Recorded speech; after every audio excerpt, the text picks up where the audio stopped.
Again, my name is Matt Krogh. I'm the Extreme Oil Campaign Director at ForestEthics. And in the spirit of full disclosure, my organization is on the record suggesting that the only safe train is no oil train. But I think we got to that opinion honestly, and there's a whole lot of data out there to support it. And we want every community that is dealing with this issue to have the chance to get to that conclusion on their own.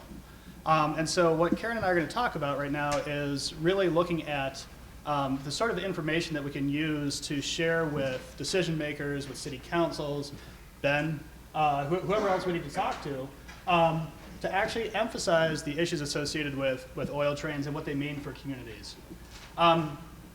It's not often that I get to speak in a room where most people actually have a lot of exposure to an intimacy with oil trains, but I'm going to do a post-lunch exercise with you all that will hopefully inspire and invigorate you and give you a tool that you can use when talking to people who don't live near the tracks like I do. Can you all clear your voices real quick? Thank you. So when we talk to groups about the visceral impact of oil trains and also coal trains, the biggest trains in the tracks have many of the same impacts. But the auditory impact is one of the biggest. So we're going to recreate that. I'm going to divide this room into 3 groups. You guys, I want you to practice with me right now. Go, chugga, chugga, chugga, chugga, chugga, chugga, chugga, chugga.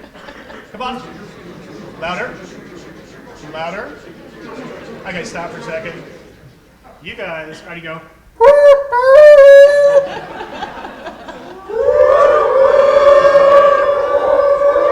Okay. And you guys are the braking of these giant trains. Ready?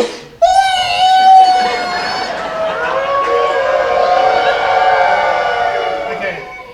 Now we're all going to do it together. Go.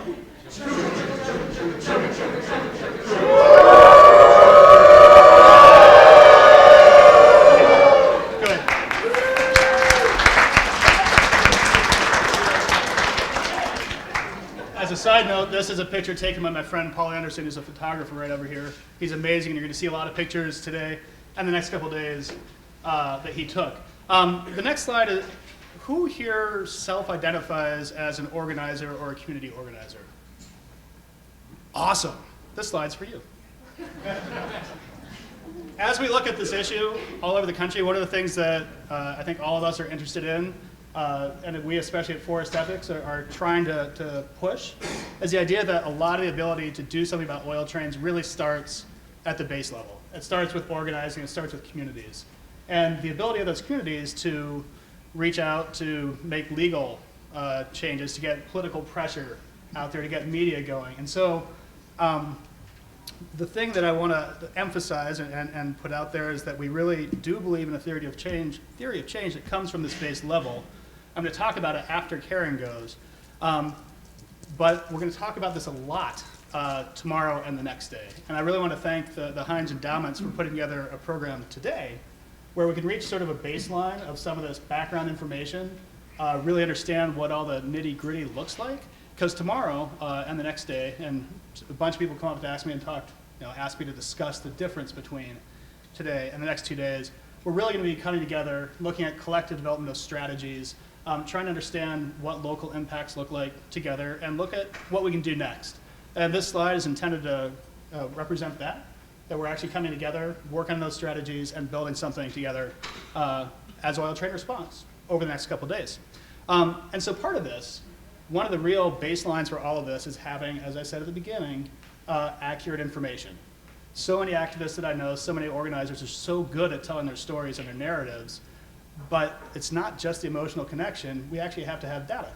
We have to have maps. You have to be able to convince a lot of these decision makers that what we're saying is true and that it has real meaning. And one of the ways we can do that is with maps and analysis, and Karen's going to kick into that.